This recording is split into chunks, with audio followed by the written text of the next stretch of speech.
Hello guys, welcome back to my channel. ಇವತ್ತು ನಾನು egg fried ರೈಸನ್ನು ಮಾಡ್ತಿದ್ದೀನಿ. ಇದಂತೂ ತುಂಬಾ ರುಚಿಯಾಗಿರುತ್ತೆ ಮತ್ತು ಕಡಿಮೆ ಸಮಯದಲ್ಲಿ ಈಸಿಯಾಗಿ ಮಾಡ್ಕೊಳ್ಳುವಂಥ ರೆಸಿಪಿ ಇದು. ವಿಡಿಯೋನ ಸ್ಕಿಪ್ ಮಾಡೋದೇ ಕೊನೆ ತನಕ ನೋಡಿ. ಬನ್ನಿ ಹೇಗೆ ಮಾಡೋದಂತ ನೋಡೋಣ. ನಾನು ಇಲ್ಲಿ ಮೊದಲಿಗೆ ಒಂದು ಕಡಾಯಿಯನ್ನು ತೊಗೊಂಡಿದ್ದೇನೆ. ಇದಕ್ಕೊಂದು 4 ಟೇಬಲ್ ಸ್ಪೂನಷ್ಟು ಎಣ್ಣೆನ ಹಾಕಿದ್ದೇನೆ. ಆನಂತರ ಒಂದು 3 ಹಸಿಮೆಣಸಿನಕಾಯಿನ ಸಣ್ಣಗೆ ಕಟ್ ಮಾಡಿ ಹಾಕೊಂಡಿದ್ದೇನೆ. ಒಂದು 2 ಈರುಳ್ಳಿಯನ್ನು ನಾನು ಇಲ್ಲಿ ಉದ್ದಕ್ಕೆ ಸ್ಲೈಸ್ ಆಗಿ ಮಾಡಿ ಹಾಕೊಂಡ್ಬಿಟ್ಟು ಇದನ್ನ ಚೆನ್ನಾಗಿ ಫ್ರೈ ಮಾಡ್ಕೊಳ್ಬೇಕು. ಹೈ ಫ್ಲೇಮಲ್ಲಿ ಇಟ್ಕೊಳ್ಳಿ ಗ್ಯಾಸನ್ನು. ಆನಂತರ ಇದಕ್ಕೆ 1 ಟೀ ಸ್ಪೂನಷ್ಟು ನಾನು ಇಲ್ಲಿ ಜಿಂಜರ್ ಗಾರ್ಲಿಕ್ ಪೇಸ್ಟನ್ನು ಹಾಕಿದ್ದೇನೆ. ನಿಮ್ಮ ಹತ್ರ ಜಿಂಜರ್ ಗಾರ್ಲಿಕ್ ಪೇಸ್ಟ್ ಇಲ್ಲದಿದ್ದರೆ ಸ್ವಲ್ಪ ಶುಂಠಿ ಮತ್ತು ಬೆಳ್ಳುಳ್ಳಿನ ಕಟ್ ಮಾಡಿ ಕೂಡ ಹಾಕೊಳ್ಬೋದು.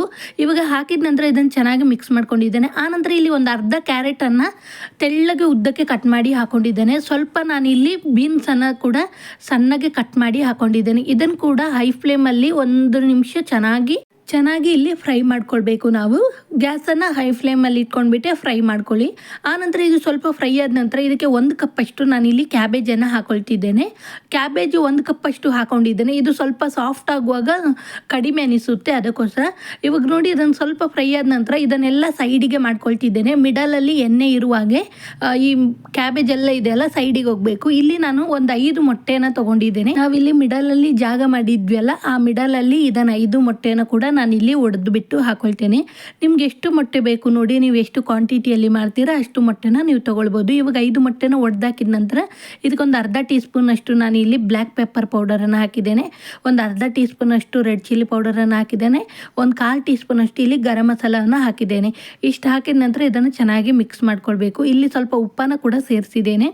ಆನಂತರ ಇದನ್ನು ಚೆನ್ನಾಗಿ ಮಿಕ್ಸ್ ಮಾಡ್ಕೊಳ್ಬೇಕು. ಇದು ಮೊದಲಿಗೆ ಮೊಟ್ಟೆನ ಮಾತ್ರ ಮಿಕ್ಸ್ ಮಾಡ್ಕೊಳ್ಳಿ. ಇದು ಸ್ವಲ್ಪ ಫ್ರೈ ಆಗಲಿ. ಇದು ಸ್ವಲ್ಪ ಫ್ರೈ ಆದ ನಂತರ ನಾವೆಲ್ಲವನ್ನು ಕೂಡ ಮಿಕ್ಸ್ ಮಾಡ್ಕೊಳ್ಬೇಕು. ಈ ತರಕಾರಿ ಎಲ್ಲ ಈ ಮೊಟ್ಟೆ ಒಟ್ಟಿಗೆ ಚೆನ್ನಾಗಿ ಇವಾಗ ಮಿಕ್ಸ್ ಆಗಬೇಕು. ಚೆನ್ನಾಗಿ ನಾವು ಹೈ ಫ್ಲೇಮಲ್ಲಿ ಇಟ್ಕೊಂಡ್ಬಿಟ್ಟು ಇದನ್ನು ಚೆನ್ನಾಗಿ 1-2 ನಿಮಿಷ ಫ್ರೈ ಮಾಡ್ಕೊಳ್ಳೋಣ. ಇಲ್ಲಿ ತರಕಾರಿ ಎಲ್ಲ ತುಂಬ ಸಾಫ್ಟ್ ಆಗಬಾರ್ದು, ಸ್ವಲ್ಪ ಕ್ರಂಚಿನೆಸ್ ಹಾಗೇ ಇರಬೇಕು. ಇವಾಗ ಸ್ವಲ್ಪ ಫ್ರೈ ಆದ ನಂತರ ಇದಕ್ಕೆ 1 ಟೇಬಲ್ ಸ್ಪೂನ್ ಅಷ್ಟು ನಾನಿಲ್ಲಿ ಡಾರ್ಕ್ ಸೋಯಾ ಸಾಸನ್ನು ಹಾಕೊಂಡಿದ್ದೇನೆ. ಇದಕ್ಕೇನೆ ನಾನು 1 ಟೇಬಲ್ ಸ್ಪೂನ್ ಅಷ್ಟು ರೆಡ್ ಚಿಲ್ಲಿ ಸಾಸನ್ನು ಹಾಕೊಂಡಿದ್ದೇನೆ. 1 ಟೇಬಲ್ ಸ್ಪೂನ್ ಅಷ್ಟು ಗ್ರೀನ್ ಚಿಲ್ಲಿ ಸಾಸನ್ನು ಹಾಕೊಂಡಿದ್ದೇನೆ. ಆನಂತರ ಇದಕ್ಕೆ 1 ಟೊಮೆಟೋವನ್ನು, ಸ್ವಲ್ಪ ದೊಡ್ಡದಾಗಿರುವ ಟೊಮೆಟೋವನ್ನು ಸಣ್ಣಗೆ ಕಟ್ ಮಾಡಿ ಹಾಕೊಳ್ತಿದ್ದೇನೆ. ನಿಮ್ಮ ಹತ್ರ ಕೆಚಪ್ ಇದ್ದರೆ ಕೆಚಪ್ ಕೂಡ ಹಾಕೊಳ್ಳಿ. ನಾನು ಅದನ್ನು ಕೂಡ 1 ಟೀ ಸ್ಪೂನ್ ಅಷ್ಟು ಹಾಕೊಂಡಿದ್ದೇನೆ. ಆನಂತರ ಇವಾಗ ಇದನ್ನು ಚೆನ್ನಾಗಿ ಮಿಕ್ಸ್ ಮಾಡ್ಕೊಳ್ಬೇಕು. ಮಿಕ್ಸ್ ಮಾಡಿ ಆದ ನಂತರ ಆನಂತರ ಇಲ್ಲಿ ನಾನು ಅನ್ನನ ಮಾಡಿ ಇಟ್ಕೊಂಡಿದ್ದೇನೆ. 2 ಗ್ಲಾಸ್ ಅಷ್ಟು ಅಕ್ಕಿನ ಹಾಕಿಬಿಟ್ಟು ಇಲ್ಲಿ ಉದುರಾಗಿ ಅನ್ನನ ಮಾಡಿ ಇಟ್ಕೊಂಡಿದ್ದೇನೆ. ಇದು ಅನ್ನ ಆದ ನಂತರ ಸ್ವಲ್ಪ ಒಂದು ದೊಡ್ಡ ಪಾತ್ರೆಗೆ ಹಾಕಿಬಿಟ್ಟು ಇದನ್ನು ಸ್ವಲ್ಪ ತಣ್ಣಗಾಗಲಿಕ್ಕೆ ಇಡಬೇಕು. ಆನಂತರ ಇಲ್ಲಿ 1/2 ಟೀ ಸ್ಪೂನ್ ಅಷ್ಟು ಇಲ್ಲಿ ಗರಂ ಮಸಾಲ ಪೌಡರನ್ನು ಹಾಕಿದ್ದೇನೆ. ಸ್ವಲ್ಪ ಉಪ್ಪನ್ನು ಸೇರಿಸಿದ್ದೇನೆ. ಒಂದು ಅರ್ಧ ಟೀ ಸ್ಪೂನ್ ಅಷ್ಟು ಇಲ್ಲಿ ಪೆಪ್ಪರ್ ಪೌಡರನ್ನು ಸೇರಿಸಿದ್ದೇನೆ.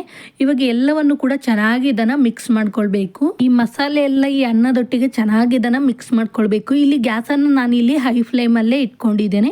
ಇವಾಗ ನೋಡಿ, ಚೆನ್ನಾಗಿ ಮಿಕ್ಸ್ ಆದ ನಂತರ ಇದಕ್ಕೆ ಸ್ವಲ್ಪ ಫ್ರೆಶ್ ಆಗಿರುವ ಕೊತ್ತಂಬರಿ ಸೊಪ್ಪನ್ನು ಕೂಡ ಹಾಕೊಳ್ತಿದ್ದೇನೆ.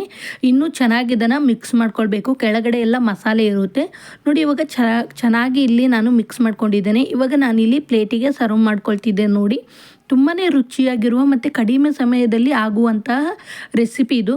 ನಿಮಗೆ ಇಲ್ಲಿ ಸಾಸಸ್ ಬೇಕಿದ್ದರೆ ಹಾಕೊಳ್ಬೋದು, ಇಲ್ಲದಿದ್ದರೆ ಸ್ಕಿಪ್ ಕೂಡ ಮಾಡ್ಕೊಳ್ಬೋದು. ಸಾಸ್ ಇಲ್ಲದೆ ಕೂಡ ಮಾಡ್ಕೊಳ್ಬೋದು, ಆವಾಗ ಕೂಡ ರುಚಿಯಾಗಿರುತ್ತೆ. ನನ್ನ ಹತ್ರ ಇತ್ತಂತ ಹೇಳಿ ಮಾತ್ರ ಸೇರಿಸಿದ್ದೇನೆ. ಫ್ರೆಂಡ್ಸ್, ನಿಮ್ಗೆ ಏನಾದರೂ ಈ ವಿಡಿಯೋ ಇಷ್ಟವಾದಲ್ಲಿ ಪ್ಲೀಸ್ ನನ್ನ ವಿಡಿಯೋಗೆ ಲೈಕ್ ಮಾಡಿ, ನಿಮ್ಮ ಫ್ಯಾಮಿಲಿ ಆ್ಯಂಡ್ ಫ್ರೆಂಡ್ಸ್ಗಳಿಗೆ ಶೇರ್ ಮಾಡಿ. ಪ್ಲೀಸ್ ನನಗೆ ಸಪೋರ್ಟ್ ಮಾಡಿ. ತಪ್ಪದೇ ನಿಮ್ಮ ಅನಿಸಿಕೆಯನ್ನು ನನಗೆ ಕಮೆಂಟ್ ಮೂಲಕ ತಿಳಿಸಿ. Thank you. ಸಿಗೋಣ ಇನ್ನೂ ಒಂದು ಒಳ್ಳೆಯ ರೆಸಿಪಿಯೊಟ್ಟಿಗೆ.